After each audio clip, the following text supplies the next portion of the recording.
दोस्तों अगर आप कंफ्यूज हैं हीरो ग्लैमर और होंडा SP 125 में तो ये वीडियो आपके लिए है। मैं आपको बता दूं कि दोनों ही बाइकें एक दूसरे की बेस्ट कंपटीटर हैं क्योंकि इनके प्राइस भी लगभग सेम है, लेकिन अक्सर कन्फ्यूजन होता है कि इन दोनों में से लेनी कौन सी चाहिए। लेकिन लेने से पहले आप ना इनके बीच में जो फ़र्क है वो जानिए, क्योंकि जब आप फ़र्क समझ जाएंगे ना तो आपको लेने में कोई भी कठिनाई नहीं होगी। लेकिन लेने से पहले टेस्ट राइड जरूर ले लीजिएगा, चाहे मैं कितने भी फ़र्क आपको बता दूँ, क्योंकि वो चीज़ बहुत ज़्यादा ज़रूरी है। शुरुआत करता हूँ मैं, और आपसे गुजारिश है कि प्लीज़ वीडियो को लाइक कर दीजिएगा और चैनल को अभी तक आपने सब्सक्राइब नहीं किया तो सब्सक्राइब कर लीजिएगा और बेल आइकन को जरूर दबाइएगा ताकि हर वीडियो की नोटिफिकेशन आपको सबसे पहले मिले। शुरुआत करता हूं सबसे पहले मैं हीरो ग्लैमर की, और ध्यान दीजिएगा कि मैं एक्सटेक वेरिएंट से इसका कंपैरिजन कर रहा हूं क्योंकि ग्लैमर में 3 अलग मॉडल आते हैं अलग अलग। जो एक्सटेक वेरिएंट है ये सबसे टॉप मॉडल है। चलिए शुरुआत करते हैं सबसे पहले इनके लुक को लेके। तो देखिए दोनों का अलग अलग फैन बेस है और दोनों के लुक को लेके लोग अलग अलग कमेंट्स करते हैं। तो फिर आपका भी यही काम है, आप कमेंट करिए और हमें बताइए कि दोनों में कौन सा लुक आपको, किसका लुक सबसे बेहतर लग रहा है। अगर मैं अपनी बात करूं तो मैं खुद कंफ्यूज हो जाता हूं इनके लुक को लेके, क्योंकि दोनों में अलग अलग लुक है और सबसे इंपॉर्टेंट है कि इनका कलर कॉन्सेप्ट। ग्लैमर में आपको ढेरों कलर ऑप्शन मिल जाते हैं। इनके तीनों मॉडल की बात करूँ, SP में आपको एक लिमिटेड कलर ऑप्शन मिलते हैं, ठीक है। तो मेरे हिसाब से जो ग्लैमर है उसका लुक थोड़ा सा मुझे बेहतर लगता है। खैर आप बताइएगा जरूर कमेंट में। अगली बात की तरफ हम बढ़ते हैं, जो कि सबसे ज़रूरी है वो है इनका प्राइस। तो ज़रा गौर से सुनिएगा कि हीरो ग्लैमर में आपको जो वेरिएंट्स मिलते हैं वो 2 मिलेंगे, एक ड्रम और डिस्क। जो ड्रम है उसकी एक शोरूम प्राइस 84,420 रुपये है। कंप्लीट बाइक आपको 1,01,000 से 1,04,000 के बीच में मिल जाएगी। और डिस्क मॉडल अगर आप लेते हैं तो 88,000 के करीब एक शोरूम प्राइस हो जाएगी। और कंप्लीट बाइक आपको 1,06,000 से लेकर 1,11,000 के बीच में मिल जाएगी। लेकिन अब हम जैसे ही शिफ्ट करते हैं SP 125 की तरफ, इसमें भी आपको 2 वेरिएंट मिलते हैं, ड्रम और डिस्क। जो ड्रम है 82,312 रुपये एक्स शोरूम प्राइस है। कंप्लीट बाइक आपको 1,00,000 से 1,04,000 के बीच में मिल जाएगी। और जो दूसरा मॉडल है वो डिस्क वेरिएंट है, जिसकी प्राइस 86,000 करीब एक्स शोरूम है। और कंप्लीट बाइक आपको 1,04,000 से 1,08,000 के बीच में मिल जाएगी।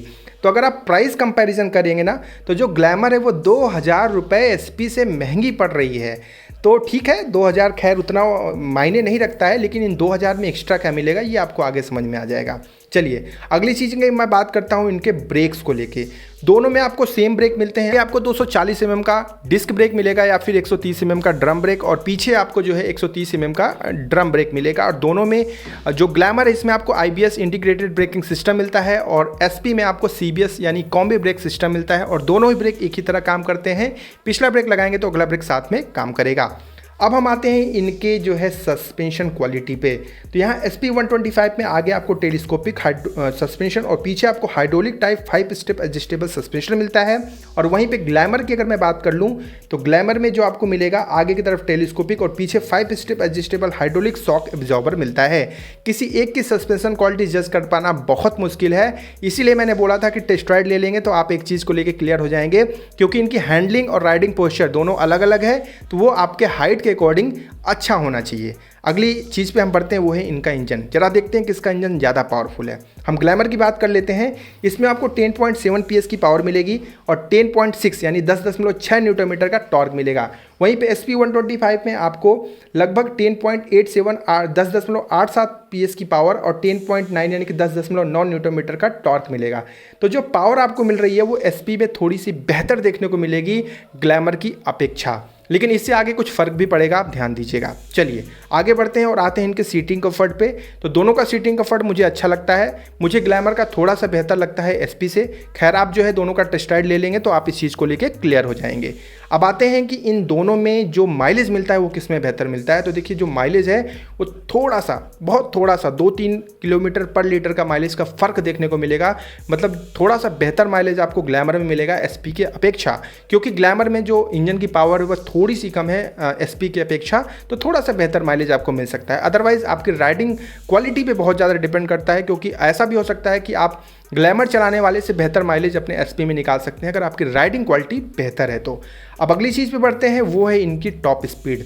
इस सवाल पे मेरा एक ही जवाब होता है कि टॉप स्पीड को लेके मैं खास कमेंट नहीं करता हूँ। दोनों की लगभग टॉप स्पीड सेम होगी, लेकिन अगर किसी एक को पिक करना हो तो SP की टॉप स्पीड थोड़ी सी बेहतर होगी ग्लैमर 125 से, ग्लैमर एक्सटेक से, ठीक है। लेकिन बहुत से मेरे इंडियन धुरंधर हैं जो आपको ग्लैमर की टॉप स्पीड ज़्यादा दिखा देंगे SP से, और बहुत से ऐसे भाई हैं जो SP की ज़्यादा टॉप स्पीड दिखाएंगे ग्लैमर से। तो कन्फ्यूज़ मत होइएगा, टॉप स्पीड जरूरत तब पड़ती है जब पिछवाड़े में आग लगी होती है, ठीक है।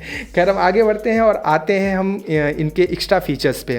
तो एक्स्ट्रा फीचर पे अगर हम इनके मीटर कंसोल पे फोकस करें तो दोनों में ही आपको, मतलब सबसे पहले एसपी देखिए, आपको फुली डिजिटल मीटर कंसोल मिलता है, गियर शिफ्टिंग इंडिकेटर मिल जाता है, टाइम, ऑटो ट्रिप, ये सब कुछ आपको मिलता है। फीचर रिच है बाइक पूरी तरह से। लेकिन ग्लैमर में आते हैं तो इसमें भी आपको फुली डिजिटल मीटर कंसोल मिलता है, लेकिन गियर शिफ्टिंग इंडिकेटर नहीं मिलता, रियल टाइम माइलेज आपको मिल जाता है। और सबसे बड़ी बात, इसमें आपको ब्लूटूथ कनेक्टिविटी मिल जाती है। अब देखिए जो 2000 रुपये एक्स्ट्रा लग रहे थे ना, वो यहीं पे लग रहे हैं। जो ब्लूटूथ कनेक्टिविटी है वो आपको SP125 में नहीं मिलती, लेकिन ग्लैमर एक्सटेक में आपको मिलती है, जिसकी वजह से आपका फ़ोन होगा डिस्प्ले से कनेक्ट, और इसके बाद आपके फ़ोन में जो भी नोटिफिकेशन आएगा, जैसे miss call alert, message alert, ये सब जो है आप जो है डिस्प्ले पे पॉपअप होता देख पाएंगे। तो ये एक्स्ट्रा फीचर है ग्लैमर एक्सटेक में। अब इनके मेन हेडलैम्प पे अगर आप फोकस करेंगे तो दोनों का जो हेडलैम्प है वो आपको फुली एलईडी कंपनी देती है। दोनों का जो उजाला है वो अलग अलग है, लेकिन एलईडी हेडलाइट होने की वजह से यहाँ पे किसी एक को जज हम नहीं करेंगे। तो हमने दोनों का कंपैरिजन कर लिया कंप्लीट। अब हम आते हैं अपने फाइनल वर्डिक्ट्स पे कि इन दोनों में लेनी कौन सी चाहिए। तो देखिए मेरा सीधा सा ओपिनियन है कि जो रिफाइनमेंट इंजन की बात होती है ना, तो लोग ज़्यादा होंडा की बाइक की तरफ भागते हैं। उनको लगता है कि होंडा की जो इंजन होते हैं वो ज़्यादा रिफाइंड होते हैं। काफ़ी हद तक उनकी बात सही है, लेकिन जो ग्लैमर है इसका इंजन भी काबिल तारीफ है, बहुत अच्छा इंजन है, कोई दिक्कत की बात नहीं है। मेरी चॉइस होगी ग्लैमर एक्सटेक की। खैर आप जो है बताइएगा कि आप कौन सा इनमें लेंगे। अगर आप एसपी लेने वाले हैं तो ले लीजिएगा, बहुत बेहतरीन बाइक है, कोई डाउट करने की बात नहीं है। तो मिलता हूँ अगली वीडियो में, ध्यान रखिएगा अपना। जय हिंद, जय भारत।